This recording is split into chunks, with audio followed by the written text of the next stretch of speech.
So hey there, I am Shivai and you are on Movie Explained in Hindi by Shivai। तो दोस्तों आज जिस movie को हम एक्सप्लेन करने जा रहे हैं जिसका नाम है लिलिया फॉरएवर, जो कि रिलीज हुई थी ईयर 2002 में। मूवी में आप देखोगे एक ऐसी मासूम लड़की को जिसका हर कोई फायदा उठाता है, और ये सब क्यों होता है ये सब आप आज की इस मूवी में देखने वाले हो। चलिए ज्यादा देर न करते हुए हम मूवी का एक्सप्लेनेशन स्टार्ट करते हैं। परंतु उससे पहले दोस्तों अभी तक हमारे चैनल को सब्सक्राइब नहीं किया है तो प्लीज चैनल को सब्सक्राइब कर लीजिएगा, क्योंकि यहाँ पर ऐसी ही इंटरेस्टिंग वीडियोस आपको मिलती रहेंगी। हमारे सेकंड चैनल को भी सब्सक्राइब करना बिल्कुल भी मत भूलें, क्योंकि वहां पर तो इससे भी तगड़ा तगड़ा कंटेंट पोस्ट किया जाता है। लिंक उसका नीचे डिस्क्रिप्शन में दिया हुआ है। तो मूवी स्टार्ट होती है और हम देखते हैं अपनी मूवी की मेन कैरेक्टर दुर्गंधा को, जो अपने एक फ्रेंड को ये बता रही होती है कि वो इस कंट्री को छोड़कर जा रही है, क्योंकि जो उसकी मॉम है वो अपने बॉयफ्रेंड के साथ शादी करने वाली है, और जो उनका बॉयफ्रेंड है वो दूसरी कंट्री से बिलोंग करता है। और यहाँ पर हम दुर्गंधा के चेहरे पर वो खुशी भी देख पा रहे हैं, जो कि उसे अपनी कंट्री को छोड़कर किसी दूसरी कंट्री में जाने पे हो रही है। और उसका एक्साइटमेंट लेवल दोस्तों इतना हाई होता है कि वो अपने सभी फ्रेंड्स को इस बारे में बता देती है। जैसे बचपन में हम लोग दोस्तों को बता दिया करते थे कि मैं मेले से लेजर लाइट लाऊंगा, लेजर लाइट लाऊंगा, लेजर लाइट लाऊंगा।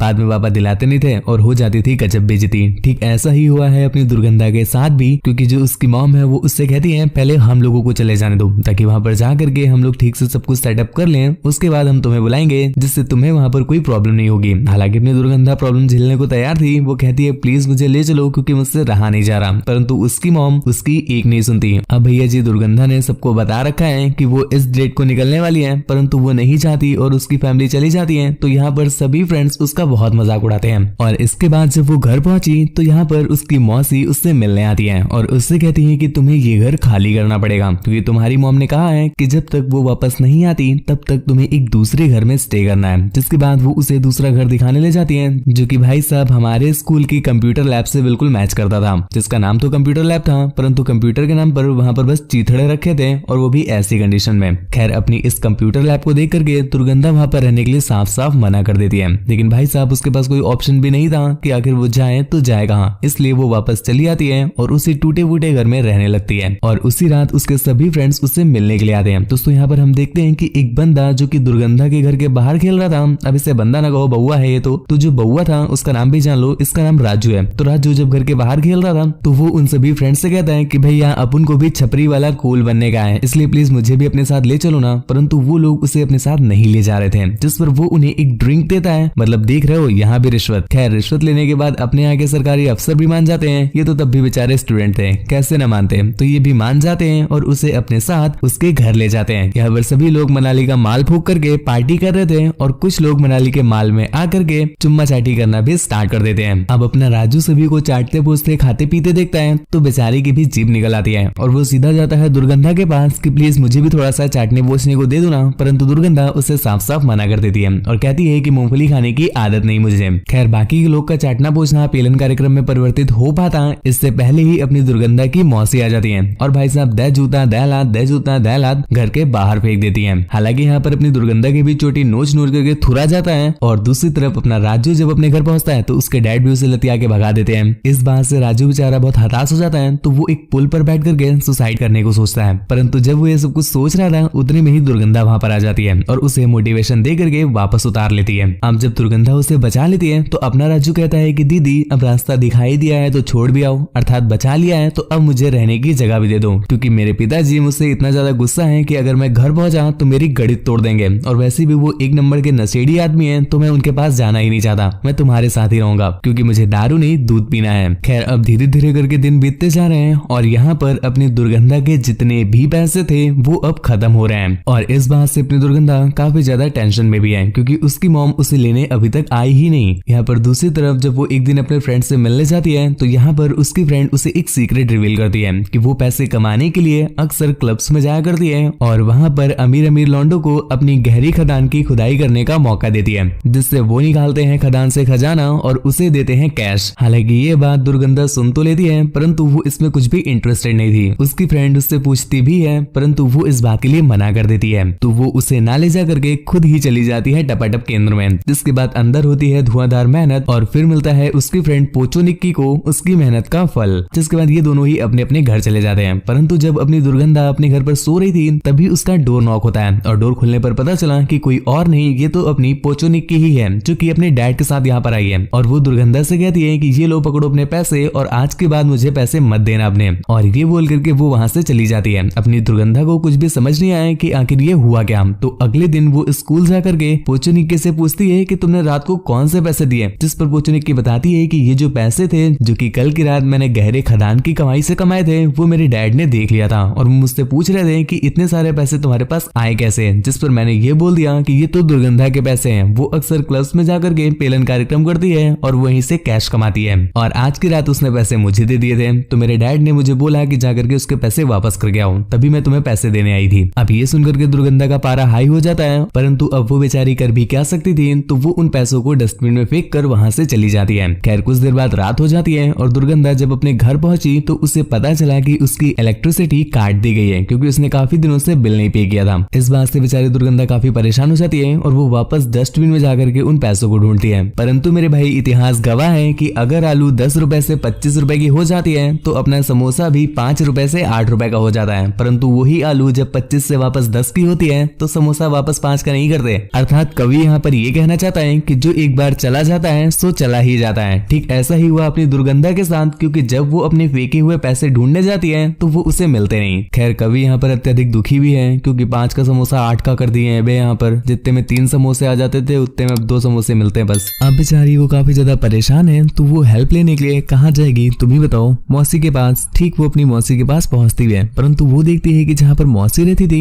अब वो वहाँ नहीं रहती। पास में ही उसे एक चीजा मिलते हैं जो कि उसे उसकी मौसी का सही एड्रेस बताते हैं, जो एड्रेस कोई और नहीं बल्कि उसका खुद का घर था। अर्थात उसकी मौसी ने उससे उसका घर छीन लिया था और अब वो उसके घर पर ही कब्जा करके बैठी हुई है। और वहाँ पहुंच करके अपनी दुर्गंधा बहुत ही पोलाइटली अपनी मौसी से कहती है कुछ पैसे दे दो, परंतु यहाँ तो उसकी मौसी गरिया देती है बे। वो कहती है कि अगर पैसे ही कमाने हैं तो सरसों का तेल लगा के उल्टा लेट जाओ, मुझसे पैसे वैसे की उम्मीद मत रखना। अब कहीं से भी उसे पैसों की कोई उम्मीद नजर नहीं आ रही है तो वो एक क्लब में चली जाती है। यहाँ पर उसे एक बंदा मिला जिसके साथ वो पेलन कार्यक्रम को संपन्न करती है, जिसके बाद उसे इस मेहनत के पैसे भी मिले और उन पैसों से वो काफी खाने पीने की चीजों को बाई कर दी है और अपने राजू के लिए वो एक बास्केटबॉल भी बाई कर दी है। हालांकि राजू उसे देख करके काफी ज्यादा खुश था, परंतु वो उससे पूछता है कि अभी तक तो तुम्हारे खाने के लाले पड़े थे, पर अभी तुम बास्केटबॉल और इतनी सारी खाने की चीजें कहाँ से लेकर आई? जिस पर दुर्गंधा उसे आनाकानी करने लगती है तो राजू उसे ये दोहा सुनाता है कि ऐसी चड्डी पहनिए जिसमें फिंगरप्रिंट पासवर्ड होए, कि ऐसी चड्डी पहनिए जिसमें फिंगरप्रिंट पासवर्ड होए, पैंट तो खोल दे कोई तुम्हारी तुरंत ही, परंतु चड्डी खोले में उसकी नानी रोए। अर्थात वो उसे इस सब के लिए मना कर रहा है। खैर अपनी दुर्गंधा तो बिल्कुल भी नहीं मानती और इसके बाद से वो इस प्रोफेशन में उतर जाती है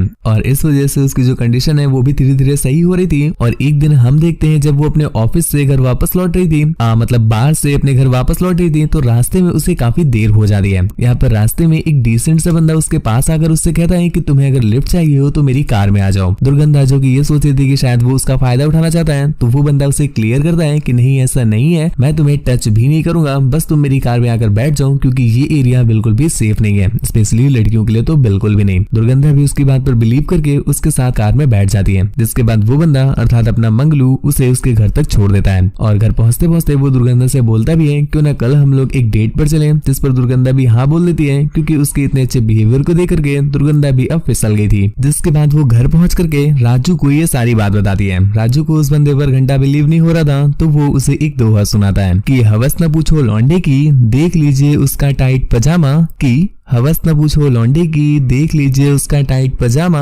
हाथ न लग जाना उसके बेबी वरना खोद खोद के निकाल देगा तुम्हारा खजाना। लेकिन भाई साहब तुम स्त्री को तो जानते ही हो, चाहे जितना समझा लो सुनती कहाँ है। जिसके बाद वो उसके साथ चली जाती है और वो दोनों वहाँ पर काफी ज्यादा एंजॉय करते हैं। और एंजॉय करने के बाद जब वो घर वापस आई तो उसने एक बार फिर से राजू को बताया कि नहीं राजू, मेरा जो बाबू है ना वो बहुत ज्यादा तुईत है और मेरा बाबू सबसे अलग है। तो एक बार फिर से राजू उसे दोहा सुनाता है कि रहीमन धागा पुच्ची का मत तोड़ो चटकाए, कि रहीमन धागा पुच्ची का मत तोड़ो चटकाए, टूटे थे फिर ना जुड़े पर टूटे तो गणित फट जाए। परंतु तुम तो जानते ही हो दुर्गंधा को, वो घंटा उसकी सुनती कहाँ है। जिसके बाद एक बार फिर से वो उसकी नहीं सुनती और ऐसे करते करते कुछ दिन बीत जाते हैं और एक दिन हम देखते हैं मंगलू उससे कहता है कि तुम यहाँ पर क्या कर रही हो, कि तुम तो इतनी टैलेंटेड हो और इतनी स्वीट हो, तुम्हें तो कोई अच्छी सी जॉब मिलनी चाहिए और एक बड़ा सा घर मिलना चाहिए और उस बड़े से घर में मैं तुम्हें दौड़ा दौड़ा करके पेला करूंगा। अपनी दुर्गंधा भी ये सुनकर के बहुत ज्यादा खुश हो जाती है है और उससे कहती है हाँ मिलना तो चाहिए परंतु कर क्या सकते हैं, जिस पर अपना मंगलू कहता है कि कर क्या सकते हैं, अरे अभी करेंगे, मैं अगले ही हफ्ते स्वीडन जा रहा हूँ, तुम भी मेरे साथ चलो, वहाँ पहुँच करके हम दोनों एक अच्छी सी जॉब करेंगे और एक बड़ा सा घर लेंगे, जिसके बाद दौड़ा दौड़ा करके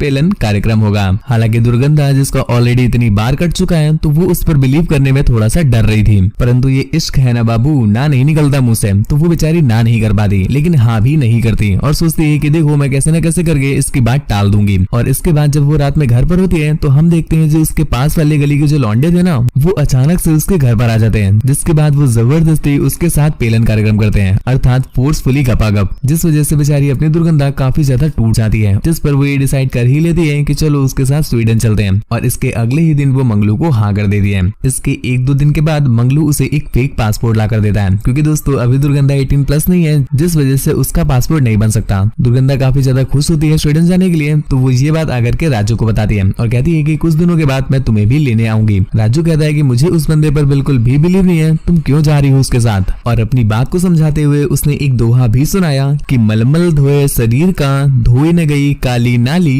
की, मलमल धोए शरीर का पर धोई न गई काली नाली, और नहा लो चाहे चटपुचनी साबुन से परंतु काली चीज रहेगी काली की काली। अर्थात वो यहाँ पर मंगलू को कह रहा है कि कोई बुरा इंसान अच्छा हो ही नहीं सकता। दुर्गंधा भी उसकी घंटा नहीं सुनती और अगले ही दिन वो मंगलू के साथ निकल जाती है। परंतु जब वो लोग एयरपोर्ट की तरफ जा रहे थे तो हम देखते हैं मंगलू उसे फालतू की खोदम पट्टी बताने लगता है और उससे कहता है कि तुम पहले चली जाओ स्वीडन, मुझे यहाँ पर कुछ काम है, उसके कुछ दिनों के बाद ही मैं भी आ जाऊंगा। दुर्गंधा जिसे तुम जानते हो एक नंबर की तूतिया, वो इस बात को समझ ही नहीं पाती और वो उसके कहने पर चली भी जाती है। यहाँ पर उसे रिसीव करने के लिए एक बंदा आया था, वो उससे उसका पासपोर्ट लेकर अपने पास रख लेता है, जिसके बाद उसे एक फ्लैट भी देता है। काफी रात हो जाती है तो वो सोफे में ही सो गई और अगले दिन उठ करके वो नहाने गई। जब वो नहा रही थी तभी हम देखते हैं वो बंदा जो उसे यहाँ पर लाया था वो जबरदस्ती उसके वॉशरूम में घुस जाता है, जिसके बाद वो उसके साथ जबरदस्ती गपागप भी करता है और इस बात से बेचारी अपनी दुर्गंधा काफी ज्यादा दुखी हो जाती है और वहाँ से निकलने की बहुत कोशिश करती है, चीखती चिल्लाती भी है परंतु कोई भी नहीं सुनता। इतने में ही वो बंदा एक बार फिर से आता है और उसके चीखने चिल्लाने की वजह से उसे बहुत पीटता है। इसके बाद से हम देखते हैं वो बंदा उसके साथ जबरदस्ती पेलन कार्यक्रम वाला काम कराता है। हर रोज वो उसे किसी नए क्लाइंट को सौंप देता है और उससे मिले पैसों को खुद रखता है। इस वजह से अपनी दुर्गंधा की हालत काफी ज्यादा खराब होने लगती है। दुर्गंधा अपने आप को गंदा दिखाने के लिए वो गंदा सा मेकअप करती है और अपनी हालत को भी बहुत ज्यादा खराब कर लेती है, लेकिन हवसी लोगों को इस बात का भी घंटा फर्क नहीं पड़ता।